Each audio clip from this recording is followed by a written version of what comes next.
Life After Prison. By Silence You. Kabanata 871 hanggang 900. Dayan, kailan pa kayo naging matatag ni Sheila? Gusto kong magsanay para maging kasing lakas din kayong dalawa. Gulat na sabi ni Megan. Megan, sigurado ka ba dyan? Ang hirap talaga ng pagsasanay na pinagdaanan namin. Ibig kong sabihin, mas sanay ka sa paglalaro kaysa sa pagsasanay. At saka, hanggang level 9 Grandmaster lang ang makakamit namin ni Sheila kung wala kaming treasure na nagpapahintulot sa amin na baguhin ang talent namin. Sabi ni Dayan. Ang level 9 Grandmaster ay sapat na para sa akin dahil iyon ang naglalagay sa akin sa itaas ng bawat regular na tao doon. Magkakaroon ako ng pagkakataong manalo hanggat iniiwasan kong makipag-away sa isang Profound Master. Pakikipagtatalo ni Megan. Walang sinabi si Dayan. Sa halip, tumingin siya kay Severin na may pares ng nagtatanong na mga mata. Halatang hinihingi niya ang opinyon niya. Kumunat ang noo ni Severin bago ngumiti.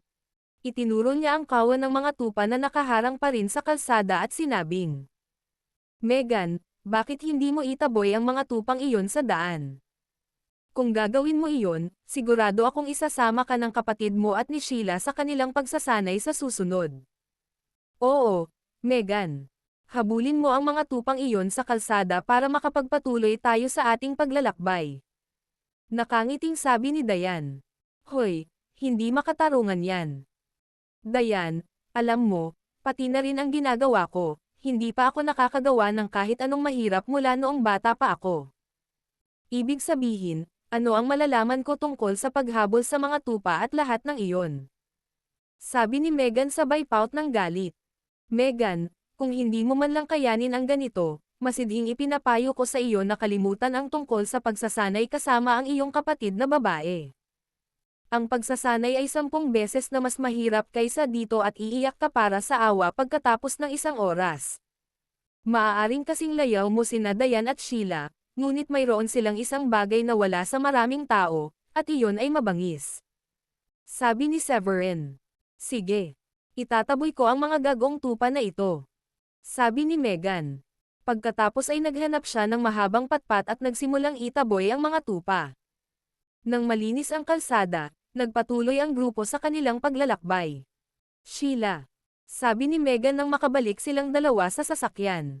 Ngayong napatunayan ko na ang sarili ko, tandaan mong isama mo ako sa susunod mong pagsasanay kasama si Dayan. Tumanggo si Sheila. Oo naman pero magsasanay tayo ng alas 7 ng umaga kaya siguraduhin mong gising ka na. O bakit ang aga-aga? Sabi ni Megan sa pagitan ng nagngangalit na mga ngipin. Sige. Kung kaya ninyo, kaya ko rin. Ipapakita ko sa inyo kung ano ako. Mapupuksa ko ang 10 masasamang tao ng mag-isa. Makalipas ang 2 oras, sa wakas ay sinalubong ng magandang kalikasan ang grupo. Nagpasya silang huminto para magpahinga at kumuha din ng ilang litrato. Matapos kunan ng litrato, napagtanto ni Severin na siya lang ang lalaki sa grupo. Ibig sabihin, lahat ng iba pang miyembro ng grupo ay binubuo ng mga napakarilag na babae. Kahit na si Felicia ang pinakamatanda, hindi siya mukhang isang araw na mas matanda kaysa sa 30 taong gulang, salamat sa kanyang mahigpit na rehimen ng pag-eehersisyo at pag-slather sa skincare. Sa katunayan, hindi siya tumingin sa labas na nakatayo sa tabi ng iba pang nakababatang babae sa grupo. Nagpatuloy sila sa kanilang paglalakbay pagkatapos noon. Dumidilim na. Dapat tayong magpalipas ng gabi sa bayan sa itaas. Sabi ni Megan nang makita niya ang signboard na tinatanggap sila sa isang maliit na bayan. Itinigil niya ang sasakyan at matapos itong talakayin kay Severin at sa iba pa, ang 4 na sasakyan ay pumasok sa bayan. Ang lumang bayan na kanilang natagpuan ay nasa isang napakalayo na lugar na may mga lambak sa paligid nito.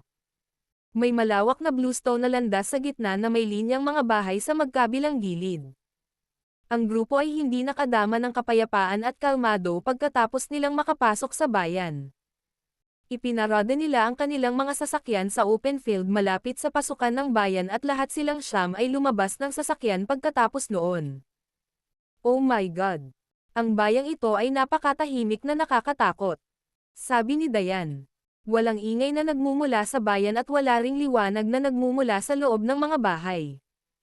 Kung tutuusin, ang tanging pinagmumulan ng ilaw ay tila nagmumula sa dimly light street lights.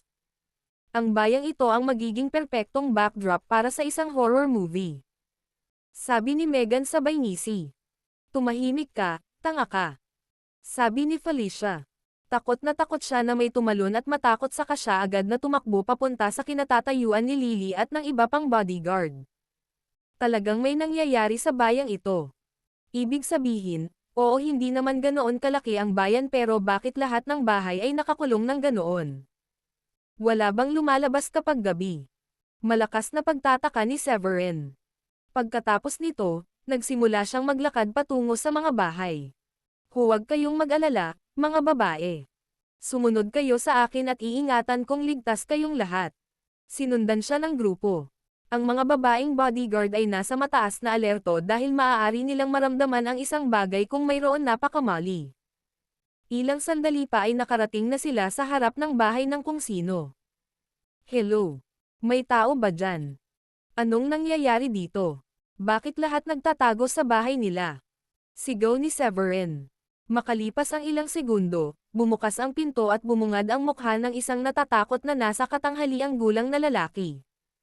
Sinenyasan niya ang grupo na lumapit at saka bamulong. Bakit nasa labas pa kayong lahat? Pasok, pumasok kayo. Sa loob tayo mag-usap. Umakyat si Severin at ang grupo sa pintuan at mas binuksan ito ng nasa katanghaliang gulang na lalaki para makapasok sila. Ang huli sa kanila ay hindi pa man lang lubusang nakakatapak sa threshold bago niya mabilis na isinara ang pinto. Sa loob, natuklasan ng grupo na ang nasa katanghaliang gulang na lalaki ay may asawa at isang 15 taong gulang na anak na babae. Dapat lang kayong dumaan dito, tama ba ako? Ang payo ko ay umalis kayong lahat dito sa lalong madaling panahon dahil may mga halimaw dito. Sabi ng nasa katanghaliang gulang na lalaki na napabuntong hininga. Parang hindi siya nagbibiro o nagsisinungaling. Ano? May mga halimaw talaga sa mundong ito. Sigaw ni Felicia sa takot. Nilinggan niya si Diane at Severin. Sa tingin ko mas mabuting umalis na tayo dito habang kaya pa natin. Alam kong malalakas kayong dalawa pero kahit gaano pa kayo kalakas, hinding-hindi ka mananalo sa laban sa isang halimaw. Bago pa makapagsalita si Severin, nagbiro si Lily. Sa tingin ko ay walang halimaw sa mundong ito. Ang mga ordinaryong tao na ito ay hindi pa nakatagpo ng isang gawa-gawang nilalang o isang espiritong halimaw kaya malamang na ang kanilang nakita ay isang halimaw. Nagpalitan ng nalilitong tingin ang nasa katanghaliang gulang na lalaki at ang kanyang asawa bago bumaling upang tanungin si Severin. Mythical na nilalang o espiritong hayop. Ano ang mga iyon? Ngumiti ng mahina si Severin. Ang hula ko ay isa itong spirit beast dahil ang mga mythical creature ay hindi masyadong maliwanag dahil sa kanilang mababang natamong tagumpay. Brat, ano bang pinag-uusapan nyo? Bakit wala kaming naiintindihan sa mga sinasabi mo? Tanong ng medyo may edad na lalaki sa nalilitong tono. Ang sinasabi ko, ang tinatawag mong halimaw ay dapat na isang espiritong hayop. Sila ay mga hayop na nakakuha ng katalinuhan tulad ng tao sa pamamagitan ng pagsipsip ng asensya ng langit at lupa at lalago lamang upang maging mas malakas pagkatapos ng paglilinang. Paliwanag ni Severin. Spirit beast. Ibig bang sabihin may mga immortal na cultivator sa mundong ito? Tanong ng medyo may edad na lalaki. Kahit na hindi pa siya nakakita ng walang kamatayang cultivator sa lahat ng oras na siya ay nananatili sa bayang iyon, nakita niya ang paliwanag ni Severin na sapat na nakakumbinsi para maniwala siya sa kanya. Matapos mag-isip, nagpa siya ang nasa katanghaliang gulang na sabihin kay Severin kung ano ang nangyayari sa bayan. Nagsimula ito noong 1 taon. Isang batang babae ang makikitang nawawala bawat buwan. Noong una, hindi namin masyadong iniisip ngunit isang araw, may nakakita ng 2 pulang mata na mas malaki kaysa sa mga headlight ng kotse na sumisilip sa ulap ng itim na fog. Na nagpaisip sa lahat ng tao sa bayan na ang pagkawala ng mga babae ay may kinalaman sa halimaw. Pagkatapos ng isang paghinto, nagpatuloy ang nasa katanghaliang gulang na lalaki. Pagkatapos noon, Nagpasya ang mga matatanda sa aming bayan na maglagay kami ng isang batang babae bilang sakripisyo sa signboard ng bayan tuwing ika-15 araw ng bawat buwan upang matiyak ang kaligtasan ng bayan. Dito, idinagdag ng asawa ng nasa katanghaliang gulang na lalaki. At para bang naiintindihan ng halimaw ang wika ng tao. Darating lamang ito tuwing ika-15 ng bawat buwan para sa paghahandog ng tao at mula noon, lahat ng taong bayan ay nagkukulong sa kanilang bahay kapag dumating ang oras na iyon ng buwan. Nagkataon lang na ika-15 ngayon. Kaya't lahat ay nakakulong sa kanilang mga bahay. Sabi ni Megan. Alam mo ba kung sinong babae ang isasakripisyo ngayong gabi? Isang mapait na ngiti ang isiniwalat ng nasa katanghaliang gulang na lalaki bago sumagot. Karamihan sa mga batang babae ay umalis sa bayang ito sa panawagan ng kanilang mga magulang. Pagkatapos, bumantong hininga siya at nagpatuloy sa pagsasabing. At para maiwasang mangyari iyon, bumuo ang bayan ng isang supervision team na inatas ang tiyakin na walang makakatakas na mga babae sa dalawang dulo ng kalsada. Ang mga pamilya na ang mga anak na babae ay naging sakripisyo ng tao ay kinuha din sa kanilang sarili na tulungan ang supervision team na bantayan ang mga anak na babae ng ibang mga pamilya. Ang sakripisyo ng tao para sa buwang ito ay hindi pa napili. Ang lahat ng mga batang babae sa pagitan ng edad na 16 hanggang 30 ay kailangang ilagay ang kanilang pangalan at ang pinuno ng pangkat ng pangangasiwa ay magbubunot ng kapalaran. Sabi ng asawa ng nasa katanghaliang gulang na lalaki. Pagkatapos ay hinawakan niya ang kamay ng kanyang anak at umiyak ng malungkot. Ang aking kaawa-awang babae ay 15 taong gulang na, ang ibig sabihin ay ang kanyang pangalan ay nasa palabunutan sa susunod na taon. Araw-araw kong ipinagdarasal na ang kanyang pangalan ay hindi mabubunot. At para sa mas maraming mga batang babae na pumunta sa bayan. Severin, dapat tayong umalis. Ika-15 ngayon. Sabi ni Felicia. Ayaw niyang mahuli sa isang bagay na nakakatakot. Umiling si Severin. Nanay, tadhana na siguro ang nagdala sa akin dito kaya hindi ko maiwan ang mga mahihirap na ito. Ano ang mangyayari sa buhay ng lahat ng mga inosenteng babae kung aalis tayo ngayon? Ibig mong sabihin alam mo kung paano pigilan ang halimaw? Tanong ng nasa katanghaliang gulang na may panibagong pag-asa. Oo. Huwag kang mag-alala tungkol dito. Maaari mong ipaubaya sa akin ang lahat. Ibig kong sabihin, gaano kahirap pumatay ng isang halimaw na espiritu. May kumpiyansang sagot ni Severin. Hooray! Salamat.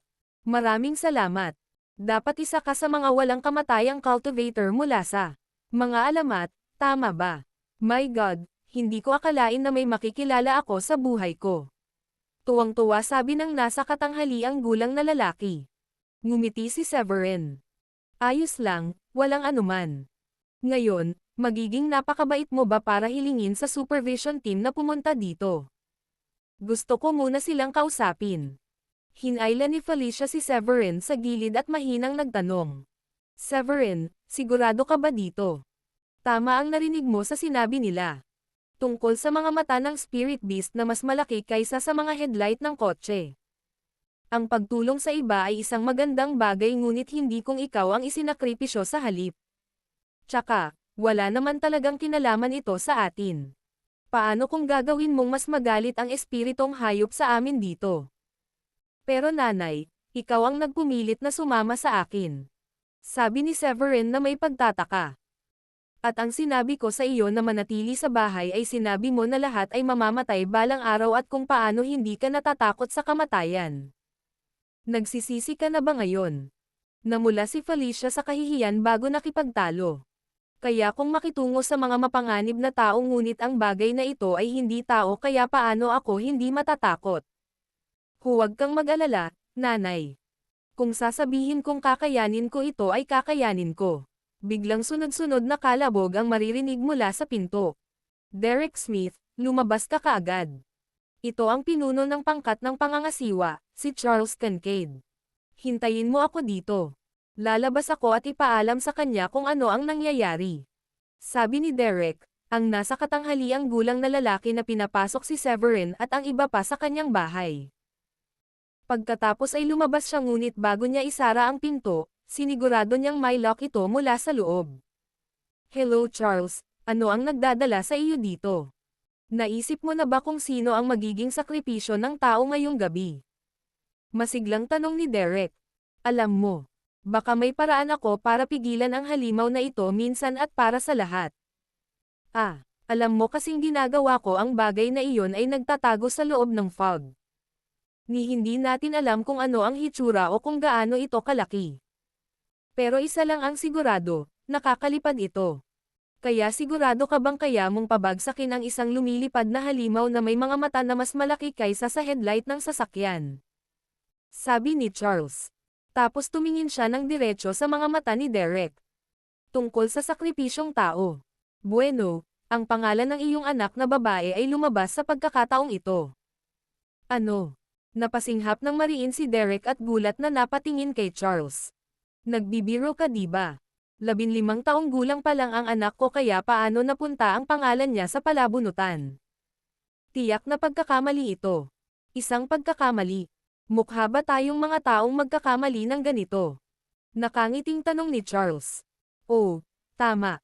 Nakalimutan kong sabihin sa iyo na ang pamantayan ng edad ay ibinaba sa 15 taong gulang para sa taong ito dahil sa kakulangan ng mga batang babae sa bayan. Nang marinig ni Derek ang balita ay nanghina siya sa tuhod at namutla ang mukha. Napaatras siya sa gulat.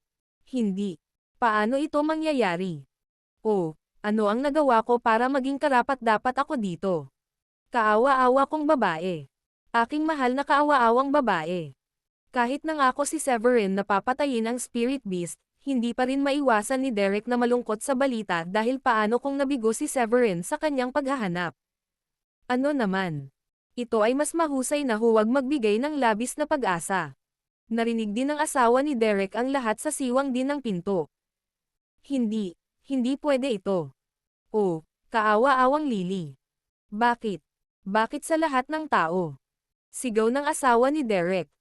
Agad na namutla si Lily sa mukha ng damaloy ang gulat sa kanyang katawan. Derek, ikaw at ako ay magkasama na simula noon, tama ba? Kung magmakaawa ka, baka may maisip ako. Ako ang pinuno ng pangkat ng pangangasiwa pagkatapos ng lahat. Sabi ni Charles na may masamang ngiti. Muling nag-alab ang isang kurap ng pag-asa sa puso ni Derek. Ibig mong sabihin. Simple lang. Hayaan ang iyong anak na magpalipos ng isang gabi sa akin at, bilang pinuno ng pangkat ng pangangasiwa, ipinapangako ko sa iyo na ang kanyang pangalan ay hindi lalabas sa palabunutan. Aba, ikaw ay matandang maruming bastos. Wala pa sa edad ang anak ko at nasa hustong gulang ka na para maging lolo niya. Paano mo? Nako, gustong-gusto ni Derek na sakalin niya si Charles ngayon. Hindi sumagi sa isip niya na ang kaibigang pinagkatiwalaan niya sa lahat ng mga taon na ito ay magiging isang walang pusong bastos. Sa halip na magalit, tumawa lang si Charles at sinabing, isipin mo kung alin ang mas mahalaga. Ang karangalan ng anak mo o ang buhay niya. Kung papayag ka na matulog ako sa kanya, masisiguro ko pa nga na hindi nalalabas ang pangalan niya sa susunod na taon. Ibig sabihin, bilang pinuno ng supervision team, magagawa ko ang lahat. Managinip ka, angal ni Derek. Nakikita kong nakapili ka na. Basta wag kang lalapit na umiiyak sa akin mamaya. Malamig na sabi ni Charles bago umalis. Pagkaalis niya ay lumabas na ng bahay sina Lily, Severin at iba pa. Ang may sakit na matandang bastos na iyon. Aba, hindi siya mas mahusay kaysa sa isang hayop. Lumampas na sila sa linya. Tiyak na pinapasok ng matandang iyon ang kapangyarihan sa kanyang ulo. Dapat may magturo sa kanya ng leksyon. Sabi ni Diane na nakakuyom ang mga kamao. Ikaw. Narinig mo lahat yan. Napabuntong hininga si Derek. Pagkatapos ay bumaling siya kay Severin. Sigurado ka bang mapapatay mo ang espiritong hayop? Ito ang buhay ng anak ko na pinag-uusapan natin ngayon. Tumanggaw si Severin. Oo, sigurado ako, huwag kang mag-alala. Bigla nilang nakita si Charles na naglalakad pabalik sa kanila na may kasamang 100 binata. Ang ilan sa kanila ay may dalang mga sulo sa kanilang mga kamay. Nang makarating na siya sa bahay ni Derek ay natigilan siya nang makita ang napakaraming magagandang babae na nakatayo sa bakuran. Kung tutusin, mas maganda pa nga ang bawat isa sa kanila kaysa kay Lily kaya hindi niya naiwasang magbulalas. Derek, sino itong mga magagandang babae? Pagkatapos ay ipinakilala ni Derek. Dumaan lang sila sa ating bayan. Itong binata dito ay si Severin. Makakatulong daw siya sa pagpatay sa espiritong hayop na iyon. Spirit Beast. Ano ang Spirit Beast? Kumunat ang noo ni Charles. Saglit siyang nag-isip at bigla siyang natauhan. Ang halimaw ba ang tinutukoy mo? Tumango si Derek. Oo, ang halimaw na iyon. Sinabi ni Severin dito na maaari siyang tumulong upang patayin ang halimaw na iyon, at hindi na natin kailangang mag-alay ng anumang sakripisyo dito. Kalokohan. Agad na binutukan ni Charles ang galit. Nagbibiro ka, tama ba? Sa tingin mo ba ay kaya nating patayin ito? Kung mabaygaw tayo, ang ating buong bayan ay mawawasak. Ang halimaw ay sapat na upang humiling ng isang alay ng isang kabataang babae lamang bawat buwan, ngunit maaaring hindi na ito ganoon kabait kung magagalit tayo dito. Pumayag naman ang isa pang lalaki. Eksakto. Ang lalaking ito ay mukhang malambot at mataba, tsaka, hindi naman kasing laki ang katawan ko. Bakit hindi na lang natin siya hayaang labanan ang halimaw noon? Kung ako ang tatanungin mo, sa tingin ko sinusubukan niya lang tayong lokohin. Magkano pera ang balak mong hilingin sa amin bilang kapalit ng pagtulong sa amin na patayin ang halimaw na iyon? Malamig na ngumiti si Severin. Masyado kang mapag-isip. Hindi ako hihingi ng kahit isang sentimo sa iyo. Kahit na ikaw ay nasa loob nito para sa pera, hindi ka namin maaaring hayaang gawin ang gusto mo. Ang isang tagalabas na tulad mo ay walang lugar na namamahala sa mga gawain ng aming bayan. Hindi binigyan ni Charles ng pagkakataon si Severin na patunayan ang sarili. Ikinumpas niya ang kanyang kamay. Pasensya na, Derek. Napili lang ang anak mo sa palabunutan sa pagkakataong ito. Kailangan natin siyang isama at itali sa batong halijing iyon malapit sa pasukan ng ating bayan. Paumanhin, Tiyo Derek. Lahat ng lampas 15 taong gulang sa taong ito ay dapat na ilagay ang kanilang mga pangalan sa mga palabunutan. Nakita mo ang aming kapitan na bumunot ng palabunutan sa harap ng lahat, at si Lily ang napili. Walang magawa ding sabi ng isang binata. Habang nag-uusap, maraming tao ang handang humakbang at kunin si Lily. Gusto kong makita kang sumubok. Umasim ang ekspresyon ni Severin at tumayo siya sa harapan ng dalaga. Papatayin namin ang sino mang kumuha sa kanya ng kamay. Tumayo si Wendy at ang mga babae sa harap ng pamilya ni Lily at Derek. Lahat, ang iyong kapitan ay maaaring gumawa ng isang uri ng panlilinlang. Hindi ako naniniwala sa isang segundo na ang pangalan ng aking anak na babae ay napili ng hindi sinasadya. Tinakat ako ni Charles at pinakiusapan ang aking anak na babae na magpalipas ng gabi sa kanya kung ayaw kong iguhit ang kanyang pangalan. Kailangan niyang gumawa ng isang bagay upang kusa niyang piliin ang kanyang pangalan.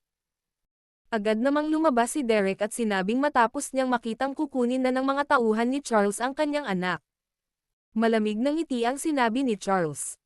Alam kong mahal mo ang anak mo, Derek, ngunit hindi ibig sabihin na magagawa mo na lang itong mga maling akusasyon. Walang sino man ang makakatiis na makipaghiwalay sa kanilang anak. Ang pagsasakripisyo ng isang tao ang siyang magpoprotekta sa kapayapaan sa ating bayan. Naiintindihan naming lahat ang sakit ng pagkawala ng iyong anak, Tiyo Derek, ngunit dapat ka ring maging maalalahanin sa lahat. At saka, alam naming lahat ang ugali ng aming kapitan, at hindi siya ganoong klase ng tao. Hindi man lang naniniwala ang binata noon kay Derek, at naisip niyang sinasadya ni Derek ang kanilang kapitan para pigilan si Lily na mahuli at may sakripisyo. Maglakas loob ba kayong protektahan sila, mga babae? Kung gusto mong iligtas si Lily, ayos lang din.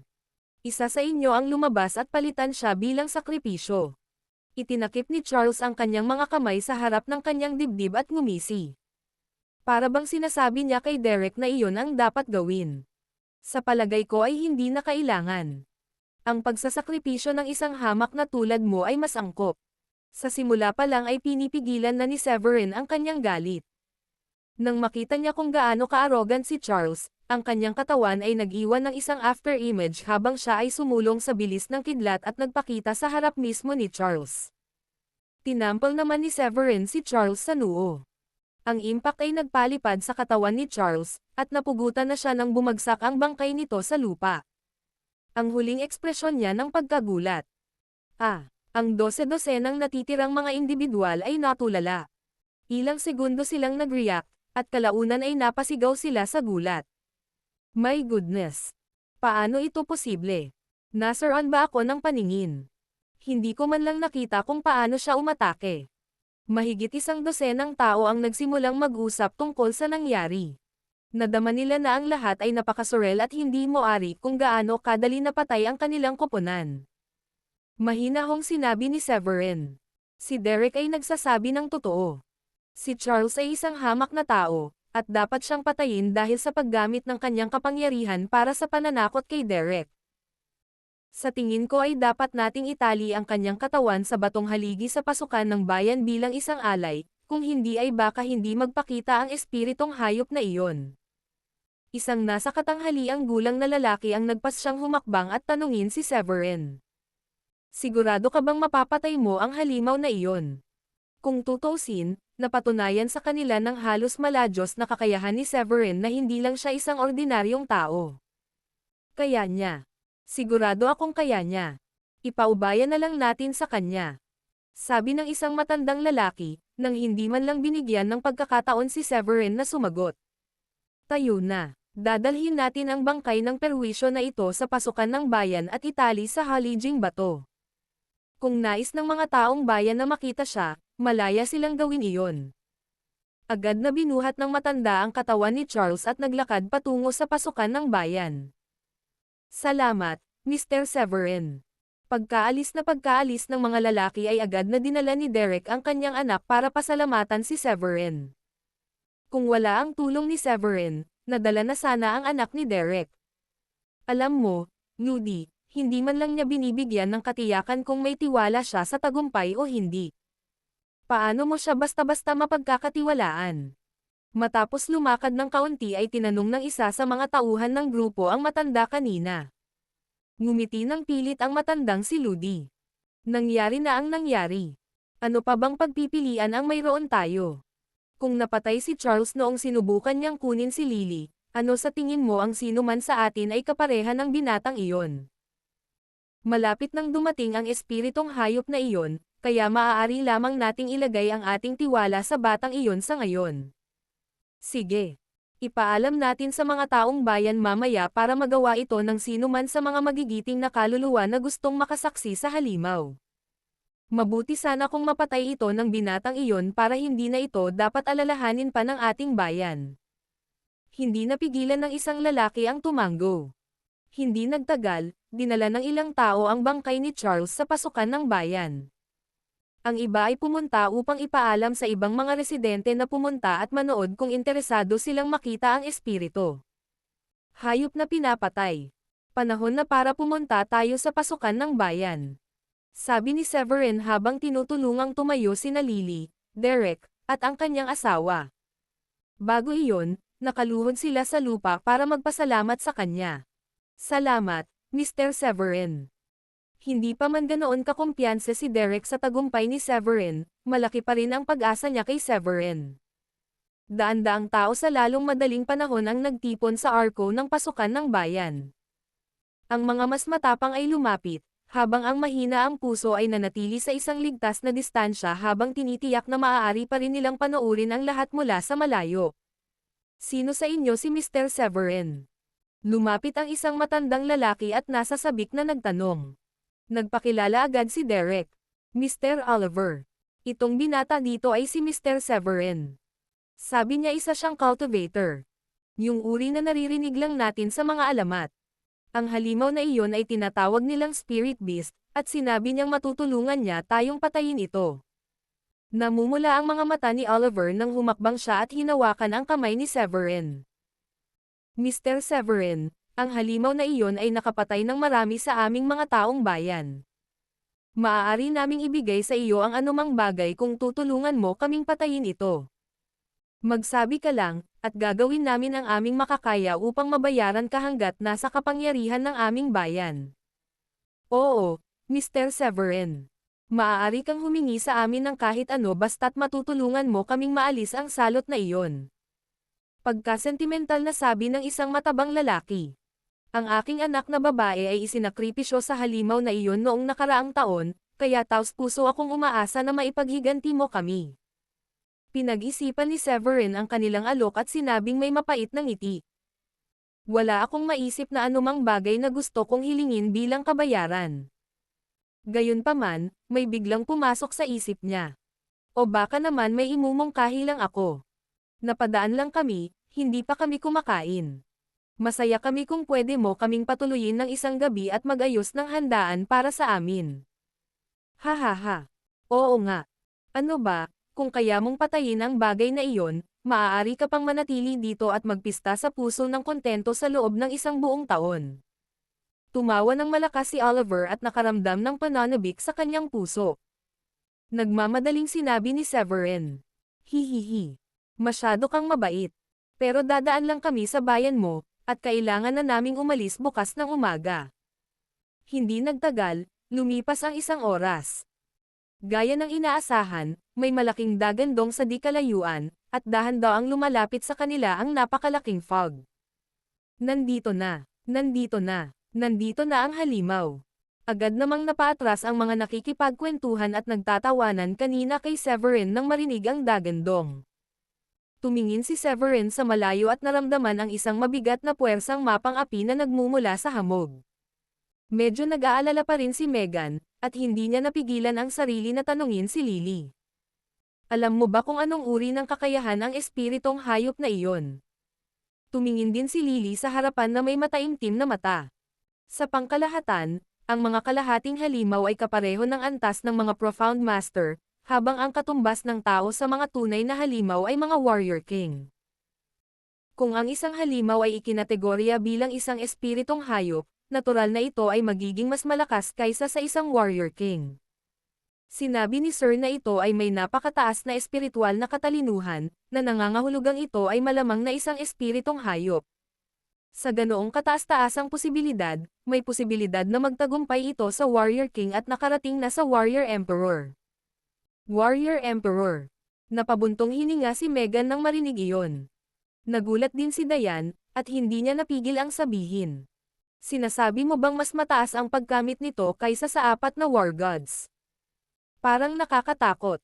Ano ang dapat nating gawin? Kaya ba ng asawa ko? Malalagay ba siya sa panganib? Napangiti si Lily ng pilit at ipinaliwanag kay Diane. Magtiwala ka sa asawa mo, ma'am. Siya rin ang master ng 4 great war gods, kaya dapat ang kanyang natamong tagumpay ay kahit man lang sa isang warrior emperor. Hindi mo kailangang mag-alala masyado. Pagkatapos ay huminto sandali si Lily bago idinagdag. At saka, hindi pa rin natin alam kung ang bagay na iyon ay isang espiritong hayop o isang halimaw. Ang lahat ng ito ay hula lamang. Papalapit ng papalapit ang hamog. Marami sa mga taga-bayan ang natakot kaya umatras sila ng malayo. Ang mga babae lang at si Diane ang tumayo ng kaunti dahil nag-aalala sila kay Severin. Tumayo si Severin halos ilang metro ang layo mula sa halijing bato kung saan nakatali si Charles at diretsyong nakatingin sa harapan. Habang papalapit ng papalapit ang ulap ng puting ambon, lumalakas din ang nakakatakot na mapang-ipong presyon. Napakalakas ng pressure na ito. Kung hindi ito isang spirit beast, baka masira ito para maging isang spirit beast sa lalong madaling panahon. Sa madaling salita, ito ay kasing lakas ng level 9 warrior king o level 1 warrior emperor. Kumunat ang noo ni Bailey at mataimtim na sinabi nang maramdaman niya ang pressure. Nakahinga ng maluwag si Diane nang marinig iyon. Alam niya na ang lakas ni Severin ay kasing lakas man lang ng isang level 1 warrior emperor, at natatakot siya na baka hindi niya ito kakayanin kung isa itong spirit beast lalo na ang high level 1. Huminto ang puting ulap sa hindi kalayuan sa halijing bato at agad na naglabas ng panibagong dagandong. Nakikita ng lahat ang dalawang malalaking, nakakatakot na mukhang iskarlata na mga mata sa ulap. Mukhang hindi maganda ang mga bagay-bagay. Malamang nasanay na itong kumain ng mga batang babae kaya galit na makita ang isang matandang lalaki na nakatali doon. Napalunok si Oliver at naramdaman niyang may mali. Ngumiti si Severin, iwinagayway ang kanyang kamay, at bumunot ng espada mula sa manipis na hangin. Hindi ko akalain na magiging maceland kang kumakain. Well, sana maging spirit beast ka, dahil narinig ko na lahat ng inner beasts ay may inner core, at ang mga inner core na ito ay sinasabing napakalaking tulong sa pagpapalakas ng tagumpay ng isang tao. Iniangat ni Severin ang sarili, lumipad sa himpapawid, at kumaskas sa makapal na ulap. Siya ay lumilipad. Si Mr. Severin ay isang cultivator. Siya ay maaaring lumipad. May nagpuna. Nakaramdam siya ng kislap ng pag-asa sa kanyang puso nang makita niyang lumipad si Severin. Pero napakalakas ng halimaw na iyon. Napakaliit ng pangangatawan ni Severin kumpara dito. May pag-asa pa ba siyang manalo?